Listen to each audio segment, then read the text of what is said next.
The old lady's eyes, wide with a terror that clawed at her throat, were fixed on the doll. Its porcelain face, once a symbol of childhood innocence, was now contorted in a silent, mocking scream. A tremor ran through her frail body as she remembered the antique shop, the dusty shelves, and the doll's unsettlingly lifelike gaze that had, for some inexplicable reason, drawn her in. "It's just a doll," she'd whispered to herself, even as a chill snaked up her spine the moment her fingers brushed its cold ceramic skin.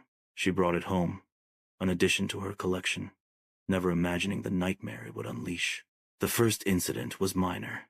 A teacup, perched precariously on the edge of the table, shattered. Then, faint whispers slithered through the silent house at night. She blamed her age, her imagination, anything but the doll. But the whispers grew louder, coalescing into a name her name breathed, in a chilling, childlike voice. One morning, she found her beloved cat, Mittens, cowering under the bed, its fur bristling, its eyes glued to the doll seated primly on the armchair. Now, the doll was no longer on the armchair. It stood in the hallway, its head tilted at an impossible angle, its painted smile stretching into a grotesque leer. The whispers were no longer whispers. They were guttural snarls, echoing the frantic thumping of her own heart.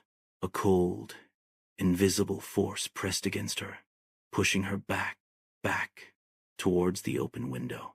She struggled, her breath catching in ragged gasps, but the force was relentless. Her fingers, gnarled with age, scrabbled at the window frame, seeking purchase, any escape from the doll's malevolent gaze. But there was no escape. The last thing she saw before the darkness consumed her was the doll, its eyes glowing with an unholy light, its painted smile wider than ever.